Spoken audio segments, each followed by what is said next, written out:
በእመቤታችን ቀልድ የለም ዶክተር አብይን አስጠነቀቁት። በአራቱም አቅጣጫ ኦርቶዶክሲያኖች ድምጻቸውን አሰሙ። ለነፍሴ ዋጋ እግሬ ነሽ፣ ለነፍሴ ዋጋ እግሬ ነሽ፣ ለነፍሴ ዋጋ እግሬ ነሽ፣ ለነፍሴ ዋጋ እግሬ ነሽ አባቴ ተክልዬ ሰላም ሰላም ውድ የዩቲዩብ ተመልካቾቼ፣ ዛሬም ደግሞ በዩቲዩብ ቪዲዮ ወደ እናንተ ተመልሼ መጥቻለሁ። ሁሌም እንደምታደርጉት ይሄ ቪዲዮ ይሄ መረጃ ለብዙ ሰዎች እንደርስ ላይክ እና ሼር በማድረግ እንዲጀምሩት በሉል እግዚአብሔር ስም ጠይቃለሁ። ወቅታዊና አዲስ መረጃ ቅድስት ቤተክርስቲያናችንን በተመለከተ ዛሬም እነሆ ይዘንላችሁ መጥተናል። እስከ መጨረሻው ድረስ እንድትከታተሉን ወደድን። ሰብስክራይብ ያደረጋችሁ ድምጻን የጫናችሁ እንድታበረታቱን በሉል እግዚአብሔር ስም ጠይቃለሁ። ወደ መጀመሪያው ቪዲዮ እንለፍ። እኔ ምሬን ነው አምላክ ህይወቴስ ብዙ ነገር ቀይራልኛለች። ሂዱ ብትሽሉ እዚህ አዲስ አበባ ያላችሁ ሰዎች ሂዱ በማርያም ሂዱ። ሰሚነሽ ሂዱ፣ ኪዳነ ምህረት ደብረ ብርሃን ነው፣ ቅርብ ነው። ሂዱ በማርያም ሂዱ። የታመማችሁ ሂዱ፣ የተቸገራችሁ ሂዱ፣ ትዳር ያጣችሁ ሂዱ፣ ልጅ ያጣችሁ ሂዱ። በቃ ሰሚነሽ ኪዳነ ምህረት ታደርጋለች። ሂዱ፣ ደጇ ለምኗት፣ እባካችሁ ሂዱ፣ ማርያምን ሂዱ፣ ይደረግላችኋል። እኔ ማለቅሰው እንባ የደስታ እንባ ነው። ህይወቴን ቀይራልኛለች።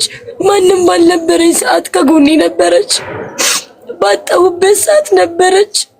ታመሜ በወደኩ ሰዓት ነበረች። ታመሜ የሚጠይቀኝ ሰዓት ነበረች። ህይወቴ ጫፍ ላይ ደርሳ ማምላክ ነበረች። ቪዲዮውን እንደተመለከታችሁ ነው እንግዲህ እመቤታችን ቅድስት ድንግል ማርያም ምን እንዳደረገችላት ነው እየተመሰከረች ያለችው። ሰሚነሽ ኪዳነ ምህረት እየሄዳችሁ የበረከቱ ተካፋይ ሁኑ እያለች ነው የምትገኘው። እንግዲህ ማምላክ ወላዲተ አምላክ በሁላችንም ቤት ትግባ ለማለት ፈልጋለሁ። ይሄን ቻናል ለምትከታተሉ ይሄን የዩቲዩብ ቻናል ሰብስክራይብ ያደረጋችሁ ቤተሰቦች እስቲ የድንግል ማርያም ፍቅሯ ጣዕሟ የገባችሁ ሰዎች ካላችሁ፣ ድንግል ማርያም በህይወታችሁ በኑሯችሁ ላይ ቀደመችላችሁ፣ ድንግል ማርያም ከብዙ ፈተናዎች ያወጣቻችሁ፣ እመቤቴ ቅድስት ድንግል ማርያም ደጅ ሄዳችሁ ስለታችሁ የሰመረላችሁ ሰዎች፣ ጓዳችሁን ጎድጓዳችሁን የሞላችላችሁ፣ ትዳራችሁን ያሞቀችላችሁ ሰዎች፣ የጊሸኗ የጻርቃንያ ያዳዲዋ የስጉሯ ማርያም የደረሰችላችሁ እማምላክ ወላዲተ አምላክ በጠራችኋት ሰዓት ሁላ አብራችሁ የሆነች ሰዎች በድንግል ማርያም ይዣችኋለሁ። ኮሜንቱን በእመቤቴ ስም አጨናንቁት። ማርያም ማርያም ማርያም ማርያም ማርያም እያላችሁ ዛሬ ሁላችሁም እንድትጽፉ ፈልጋለሁ። ማርያም ማርያም ማርያም እያላችሁ ጻፉ። እመቤታችን ቅድስት ድንግል ማርያም በህይወታችሁ በደጃችሁ ሁላ ተቀደምላችሁ። ይሄን ያልኩበት የራሴ ምክንያት አለኝ። በቀጣይ ቪዲዮ አስመለክታችኋለሁ ማለት ነው። እስቲ አሁን ደግሞ አባቶቻችን ያስተላለፉት መልእክት አለ። ወደ ቪዲዮ ለቅድስተ ቅዱሳን ክብርተ ክቡራን ቅድስት ድንግል በክልኤ ማርያም ስቢት በአርያም ቤዛዊተ ኩለ ዓለም ሰዓሊተ ምህረት ለወልደ ሰብ ገባሪተ ተአምራት ወመንከራት ወኃይላት ወሆሳት በጽንዓ ቅዱስ ሃይማኖታ በኃይለ ቅዱስ ጸሎታ ወኃይለ ቅዱስ ጸሎታ ወኃይለ ቅዱስ አሰብቆታ በጽንዓ ቅዱስ ድንግልናሃ በብዝሃ ቅዱስ ቅዱስናሃ በብዝሃ ቅዱስ ንጽሕና ወኃይለ ፍቁር ወልዳ ወአምላካ ወሃጋሲ ለመስቀል ተሰቅለ ቦቱ በእንቲያነ ከመ ይቤዝሽ ያነ ወተቀደሰ በሥጋሁ ቅዱስ ወክብረ በደሙ ክቡር ቅዱስ መስቀል ብያለሁ። ከቤተ ክርስቲያን ይልቅ ለጓደኛ መቆም ለሌላው መቆም ይሄ በትክክል እያየነው ነው። ለቤተ ክርስቲያን መቆም የሚገባው ሰው ለአባ አብርሃም ቢቆም ምን ትርጉም ይሰጠዋል? አባ አብርሃም እዚያው ቤተ ክርስቲያኒቱ ላይ ቆሞ ካገኘው አባ አብርሃምን አይደለም እየደገፈው ያለ ቤተ ክርስቲያኒቱን ነው ማለት ነው። እያስተጋባ ያለ የቤተ ክርስቲያኒቷን ክብር ነው ማለት ነው። አሁን ግን የምናያቸው የእያንዳንዱ ደጋፊ ያለው ስቶ የወጣውን ከሐዲዱ ስቶ የወጣውም ደጋፊ ያለው፣ በሐዲዱ መስመሩን ጠብቆ የሚሄደውም ደጋፊ ያለው። ስለዚህ የትኛው ይበዛል? ቅድም ተነጋግረናል። ከእውነት የራቁ ሰዎች ምርጫቸው ከእውነት የራቀ ነገርን ነው። እውነትን የያዙ ሰዎች ደግሞ ምርጫቸው እውነትን ነው። ስለዚህ ዓለሙ ዛሬ ምን ይመስላል ለእናንተ እተወዋለሁ። ስለዚህ ወደ ቤተ ክርስቲያኒቱ ቅድሚያ ለቤተ ክርስቲያን እንስጥ የሚለውን ገንዘብ እናድርገው። በገንዘብ ላይ ብቻ ትኩረት እየተሰጠ ነው። ይሄ ምንም የሚያነጋግር ነገር አይደለም። እርግጠኛ ነኝ እነዚህ የዘመኑ ሚዲያዎች 5 ሳንቲም የማይከፈልባቸው ቢሆኑ ሁሉም ቢያቆም እዚያ ውስጥ ለጽድቅ ብሎ የሚሰራ ብቻውን ይገኛል ብላችሁ ታስባላችሁ? ተሳስቼ ከሆነ እንድታርሙ አለ የሚጽፍ ማንም አይኖርም። እርግጠኛ ነኝ ማንም አይኖርም። ምናልባት እንደው ጨርሶ ላለመደምደም ከንቱ ውዳሴ የሚባል ደግሞ ዋጋ አለ አይደለ? እሱ የሚጠልፈው አባቦ መባልን የሚፈልግ ብቅ ብቅ ሊል ይችል ይሆናል። አለበለዚያ ዳቦ ፍለጋ ነው የሚሄደው። አይደለም እዚህ ጋር ጽሑፍን ተውት። ዛሬ ያለው አዋዳሽ ቀዳሽ አመስጋኝ በቤተ ክርስቲያኒቱ ከኔ ጀምሮ ያለው ወደ ላይ ያለውን ልተውና እስከታች ድረስ እስከ በር ዘጊው ከፋቹ ድረስ ያለው ቤተ ክርስቲያን በቃ ከዚህ ቀን ጀምሮ 5 ሳንቲም የምትከፍለው የላትም። ስለዚህ ጥንት አባቶቻችን በነፃ የተማሩትን በነፃ አገልግሎት ይሰጡ ነበረ። በነፃ ቤተ ክርስቲያን አስተማረቻቸው። በነፃ ይቀድሳሉ፣ በነፃ ያወድሳሉ፣ በነፃ ይሰብካሉ፣ በነፃ ያስተምራሉ። በነፃ ማንኛውንም ነገር እግዚአብሔር የሰጣቸውን ከእግዚአብሔር ዋጋ እየተቀበሉ ይሰሩ ነበረ። እናንተም ወደዚሁ ተመለሱ፣ በቃ አሁን የሚከፈል የለም ቢባል ቄስ ይገኙ ቤተ ክርስቲያን ውስጥ? የገጠሪቷ ቤተ ክርስቲያን አሉ ዛሬ። እዚህ ከተማው ላይ ነው የምላችሁ፣ ይገኝ ይሆን? ኧረ በእኔ ደረጃ የለውም እናሰጋለን። የምን ቄሱ ብቻ የምን ዲያቆኑ ብቻ? እነሱስ ምክንያት ይኖራቸዋል። ልጆች አሉ፣ ትዳር አለ። ትዳር የሌለው ምንም የሌለው መነኩሴው ይገኝ ይሆን? ምክንያቱም ክርክሩ አሁን ደሞዝ አነሰን ነው፣ እድገት አነሰን ነው። የሚበላበትን እንጂ የሚሰራበትን ፈላጊ ማንም የለም። ይሄ ወቅቱ ያመጣው ችግር ነው እንጂ አባቶቻችን በደረቅ ቁራሽ በጥርኝ ውሃ በፍኝ ቆሎ ራሳቸውን ገዝተው አንጀት ሲያጥራቸው አንጀታቸውን በደንጊያ እያሰሩ ደንጊያ አድርገው እዚህ ላይ አስተምረዋል፣ መክረዋል። ይችን ታላቅ ቤተክርስቲያን እዚህ ዘመን አድርሰዋታል። የአባቶቻችን ረድኤታቸው በረከታቸው ይደርብን፣ ቡራኪያቸው ይድረሰን ለማለት ፈልጋለሁ። እንግዲህ አማኔቶቹ ቅድስት ቤተክርስቲያናችን ላይ እንግዲህ ምንፍቅና እየተዘራ ይገኛል። ሰሞኑን እመቤታችን ቅድስት ድንግል ማርያም ቤዛ ነች፣ ቤዛ አይደለች የሚል እንግዲህ ጳጳሱ አቡነ ገብርኤል እንግዲህ ተናግረዋል። ወጥተው እመቤታችን ቅድስት ድንግል ማርያም ቤዛ አይደለችም፣ የዓለም ቤዛ ኢየሱስ ክርስቶስ ነው ብለው እንግዲህ ተናግረው ምንፍቅናን እየዘሩ ይገኛሉ። የኦርቶዶክስ መምህራን አባቶች እንግዲህ ይሄ ነገር ላይ ተወያይተው መልስ ሰጥቷል። በጣም የሚያሳፍር ነገር ነው። ይቅርታ ለማለት ሄደው እንግዲህ ማስተባበያ ሰጥተው የተመለሱ አባት ናቸውና እኔ አላቅም። እና አርዮስን በጊዜያቸው እነ ሚስጥሮስን በጊዜያቸው እንደዚህ አድርጓቸው ነበር። ኦርቶዶክሳውያን የተዋሕዶ ልጆች በአራቱም አቅጣጫ ተቆማቸውን ድምጻቸውን እያሰሙ ይገኛሉ ማለት ነው። በጣም የሚያሳዝን ነገር ነው። አርዮስ በአንድ ወቅት እንደዚህ ክዶ ነበረ። እነ ሚስጥሮስ ክደው ነበረ። እንግዲህ 318 አባቶች በተገኙበት አርዮስ እንግዲህ ተወግዟል ማለት ነው። 319ኛው እግዚአብሔር አምላካችን ከሰማያት ወርዶ እንግዲህ በ7 ዓመት ሕፃን ልጅ ነው ለአርዮስ መልስ የተሰጠው። እግዚአብሔርን እንምላችሁ አርዮስ በጣም ሊቅ የነበረ ሰው ነው። በጣም ተመራማሪ የነበረ ሰው ነው። የዘመናችን ሊቅ ከሚባሉ ሰዎች አንዱ አርዮስ ነበር። መመራመሩ ግን ምንም አልጠቀመው። ዋካችሁ እግዚአብሔር የሚዘበትበት አምላክ አይደለም። እመቤታችን ቅድስት ድንግል ማርያም የሚቀለድባት እናት አይደለች። እባካችሁ ተው ከድርጊታችሁ ተቆጠቡ። እንግዲህ የበግ ለምስ ለብሰው እንግዲህ በቅድስት ቤተክርስቲያናችን እንደተኩላ እየበጠበጡ ያሉ ከጳጳስ ጀምሮ እየተመለከትን እንገኛለን። ለቅድስት ቤተክርስቲያን ለሥርዓቷ መፍረስ እንግዲህ ሰፊውን ድርሻ አባቶች እየወሰዱ ይገኛሉ። ኦርቶዶክሳውያኖች በየአቅጣጫው በግፍ ይገደላሉ፣ በግፍ ይታረዳሉ። አባቶች በግፍ ይታፈናሉ፣ ይታረዳሉ። ኦርቶዶክሳውያኖች በሰላም ገዳም ወጥተው በሰላም የማይመለሱት በዚህ ምክንያት ነው። ምክንያቱም ውስጣቸው ምንም አይነት የአባትነት ተልእኮ የለውም ማለት ነው። እባካችሁን ይህን ነገር ልታጤኑበት ይገባል ኦርቶዶክሳውያኖች።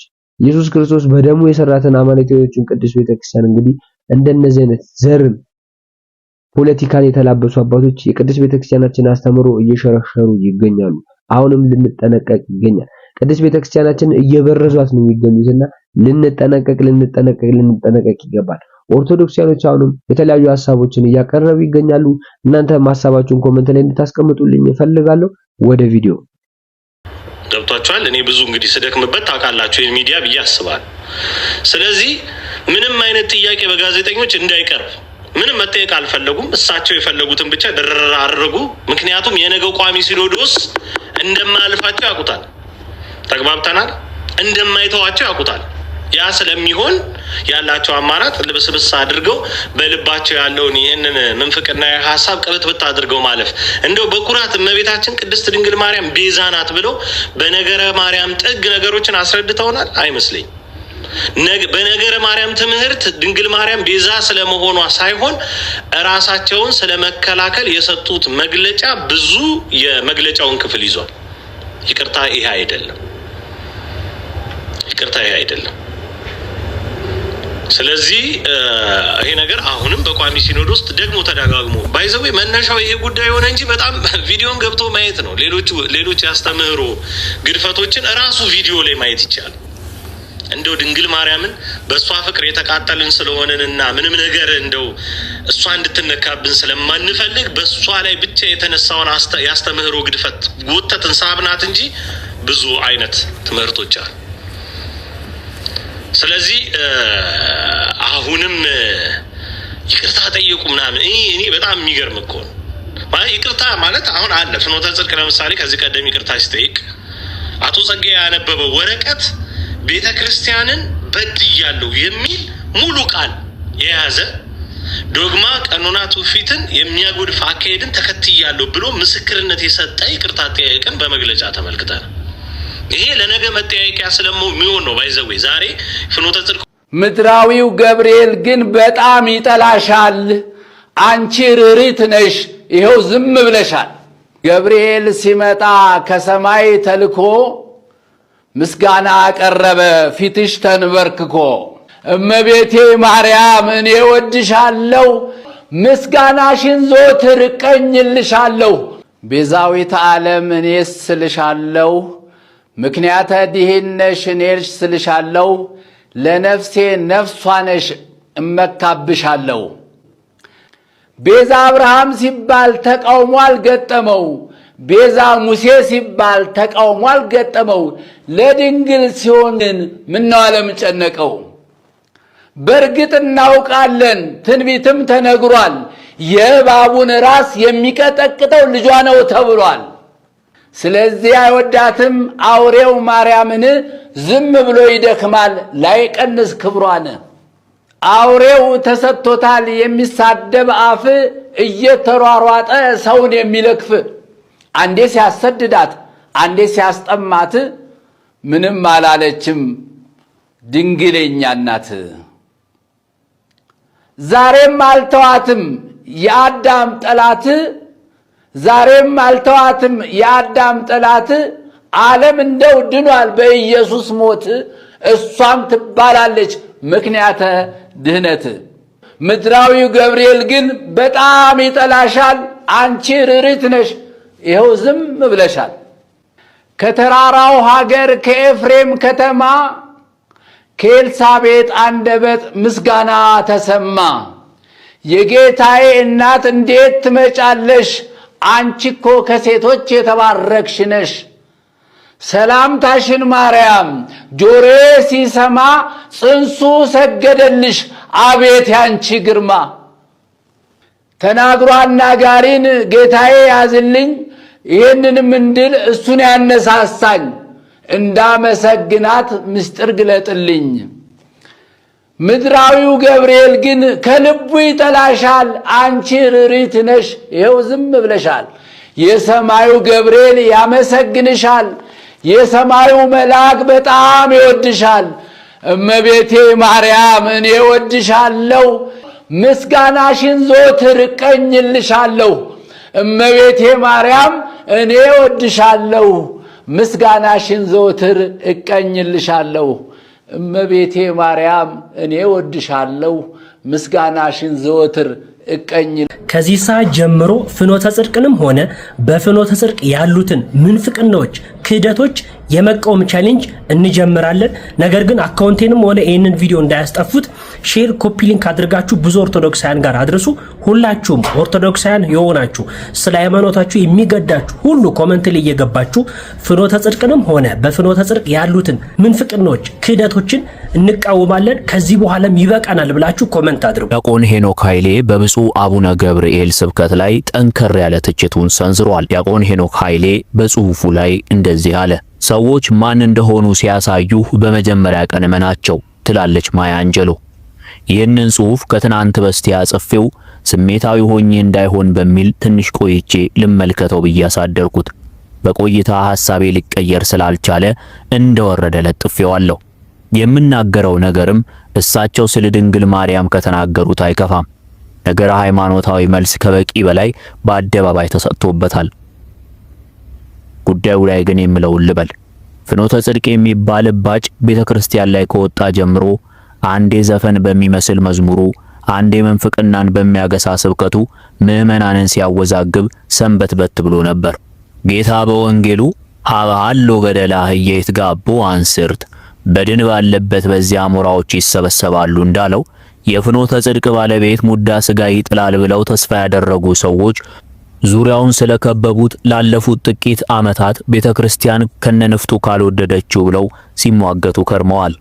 በመሰረቱ ሁኔታው ሰውየው ደሃ ቢሆን ኖሮ ገና ድሮ ተወግዞ ነበር እንድል ያደርገኛል። ቅዱስ ሲኖዶስ ይህንን ማህበር ለማጥራት ጊዜው አሁን ነው። ከኛ ወገን ነህ ወይንስ የሚል ኢያሱዊ ጥያቄ ለመጠየቅ ጊዜው አሁን ነው። ዲያቆን ሄኖክ ኃይሌ ይቀጥላል። ሰሞኑን ደግሞ በፖለቲካ ቤዛነት የተሾሙ አንድ ጳጳስ ድንግል ማርያም ቤዛ አትባልም ብለው በፍኖተ ጽድቅ አዳራሽ ሲያስጨበጭቡ ሰማን። ከንዑሰ ክርስቲያን ያነሰ ዕውቀት ያላቸው እኚህ ጳጳስ ሽልማት እንደሚጠባበቅ አዝማሪ ሰውየውን ያስደስታል ብለው ያሰቡትን ሁሉ ሲዘባርቁ ነበር። ከቅርብ ዘመናት ወዲህ እንደ ፓስተር ለማውራት የሚጋጋጡ አባቶች ማየት ከጀመርን ሰነበትን። አይናቸውን አስር የሚጨፍኑ በግድ እየጨመቁን ባለማውጣት የሚታገሉ ካሁን በልሳን ለፈለፉ ብለን በስጋት የምናያቸው ምሁር ለመባል የቤተ ክርስቲያንን ነባር ሴቶች የሚያጣጥሉ የቤተ ክርስቲያን ማዲያቶች ብቅ ካሉ ሰነበቱ። የአሁኑ ጳጳስ ትንሽ የሚለዩት ምንም ፈሊጥ የሌለው ያልተለሳለሰ ኑፋቄ ስለሚናገሩ ብቻ ነው። የሆነ ቪዲዮ ላይ ፌዛሎን ወይም እምነት ብቻ የሚለውን የሉተርን ትምህርት የኦርቶዶክስ ቆብ ደፍተው ሲሰብኩ ትንሽ እንኳን አላፈሩ። በኦርቶዶክስ ተዋሕዶ ቤተክርስቲያን ተሹመው ተሸልመው ክህደት እያስተማሩ መቀጠል እንደማይቻል ለማሳየትና አንዴ ከጳጳሱ ምንም አይኮንም አይነት አመለካከትን ለማረም ቅዱስ ሲኖዶስ ይህንን እድል ሊጠቀም ይገባዋል። ጳውሎስ ሳምሰጢ ወይም ፖል ኦፍ ሳሞሳታ በአንጾኪያ ሲኖዶስ የተወገዘው፣ ንስጥሮስ በአራተኛው ክፍለ ዘመን የተወገሰው ጳጳስ ከሆኑ በኋላ ነው። ቤተክርስቲያን መናፍቃንን ለመለየት ጵጵስናቸውን ፈርታ አታውቅም። በወላዲተ አምላክ የነገረ ድህነት ሱታፌ ላይ በጳጳስ ደረጃ ሲቀለድ አይተን ዝም ልንል አንችልም። ከቅዱስ ሲኖዶስ ጠንከር ያለ ውሳኔ እንጂ ማስተባበያ አንጠብቅም። የተነቃነቀ ጥርስ ቀን ይጠብቃል እንጂ መውለቁ አይቀርም። ቪዲዮውን እንደተመለከታችሁ እንግዲህ የማይድነውን ሰው ለማከም ስንሄድ እንግዲህ የሚድነው ሰው እንዳይሞትብን አምላካችን ኢየሱስ ክርስቶስ ይፍቀድልን ለማለት ፈልጋለሁ። የጠፉ በጎችን ለመፈለግ ስንሄድ እንግዲህ እዚሁ ኦርቶዶክስ ሃይማኖታችን ላይ ያሉ ኦርቶዶክሳውያኖች እንግዲህ እየጠፉ እንደሆነ እየተመለከትን እንገኛለን። አሁንም የመንጋው መሪዎች ዝምታቸውን መርጧል፣ ዝም እያሉ ነው የሚገኙት ማለት ነው። ኦርቶዶክሳውያኖች በግፍ በአራቱም አቅጣጫ እየታረዱ እየተገደሉ ነው። እንደነዚህ አይነት የመንፍቅና ትምህርቶች እየበረከቱ ነው የሚገኙት። ቅዱስ ቤተክርስቲያን እየካዱ ነው የሚገኙት። እንግዲህ የነ አርዮስ ዕጣ ፈንታ እንደሚደርሳቸው ተስፋ እናደርጋለን። ሁላችንም እንጸልይ ለማለት ነው የምንፈልገው። አሁንም እንግዲህ ይቅርታ ጠይቁ ተብለው ወጥተው እንግዲህ ማስተባበያ ሰጥተው እንደገቡ እየተመለከትን እንገኛለን። ማን አለብኝነትን እየተመለከትን እንገኛለን። ኦርቶዶክሲያኖች ከማን ይማሩ? ከአባቶቻቸው ካልተማሩ ከማን ይማሩ ለማለት እፈልጋለሁ። እባካችሁን ኦርቶዶክሲያኖች ማንም ካደ፣ ማንም መጣ፣ ማንም ሄደ፣ ኢየሱስ ክርስቶስ ሁሌም በልባችን ይኖራል። እናታችን ቅድስት ድንግል ማርያም የዓለም ሁላ ቤዛ ነች። እመቤታችን ቅድስት ድንግል ማርያም ነይ ነይ እምዬ ማርያም ነይ ነይ ቤዛዊተ ዓለም እያልን እስከምንሞት ድረስ እንዘምርላታለን። እመቤታችን ቅድስት ድንግል ማርያም በሰው አፍ ልትቆሽሽ አትችልም። ምክንያቱም ከላይ ያለው አክብሯታል፣ ከሰማይ ያለው ቅዱስ ገብርኤል አክብሯታል። ምድራዊው ግን አቡነ ገብርኤል ግን እመቤታችን ቅድስት ድንግል ማርያምን አዋርደዋታል። እንደዚሁም ወጥተው ይቅርታ መጠየቅ አለባቸው። የቅድስት ቤተክርስቲያናችንን ቀኖናን፣ ትውፊቷን፣ ዶግማን አፍርሰዋልና ቅድስት ቤተክርስቲያናችንን ይቅርታ መጠየቅ አለባቸው። ፍኖተ ጽድቅ የሚባለው ድርጅት እንግዲህ በገንዘብ ቅድስት ቤተክርስቲያናችንን እያታለለ የሚገኝ ድርጅት ነው። እስከ ዘላለሙ ነው መዘጋት ያለበት። ባለፈው ይቅርታ ብሎ እንደተመለሰ እየተመለከትን ነበር አብዛኞቻችን። ያን ሁላ ድግስ ደግሰው እንግዲህ አባቶቻችን ጠርተው ይቅርታ በመጠየቃቸው ምክንያት እንግዲህ ይቅርታ ተደርጎ የሚዲያ ሽፋን ድጋሚ መስጠት ጀምሮ ነበር። ባለፈው እንደተመለከታችሁት በዘፈን ሁላ ነበር ኢትዮጵያ ኦርቶዶክስ ቲቪ ላይ ሲተላለፍ የነበረው በፍኖተ ጽድቅ አማካኝነት የአውደ ዓመት ማስታወቂያ ተብሎ። እባካችሁን የምናደርገውን ነገር እናስተውል ለማለት ፈልጋለሁ። ፍኖተ ጽድቅ የሚባለው ድርጅት አሁንም መውጣት አለበት ከቅድስት ቤተክርስቲያናችን። ምፍቅናን እየተዘራ የሚገኘው እዛ ነውና ፍኖተ ጽድቅ የሚባለውን ድርጅት ፍኖተ ውርቅ ብሎ ማባረር አለበት ብዬ አስባለሁ። እናንተም የራሳችሁን ሐሳብ እዚህ ሐሳብ ላይ እንድትዘረጉ እፈልጋለሁ ማለት ነው። እንግዲህ ወቅታዊና አዳዲስ መረጃ ስለ ቅድስት ቤተክርስቲያን ዛሬም ማድረስናችሁ። በሚቀጥለው ወቅታዊና አዳዲስ መረጃ እስክንገናኝ ድረስ ሰላም ቆዩልን። ሰብስክራይብ ያደረጋችሁ የልጅ ምክንያት ጫናችሁ እንድታበረታቱን በድጋሚ በሉል እግዚአብሔር ስም ጠይቃለሁ። እንደዚሁም ሐሳብ አስተያየታችሁን ደግሞ በኮሜንት ቦክስ ላይ እንድታስቀምጡልን በሉል እግዚአብሔር ስም ጠይቃለሁ። እመቤታችን ቅድስት ድንግል ማርያም ቤዛዊት ዓለም እያላችሁ ኮሜንቱን አጥነቀቁት። ወደሷል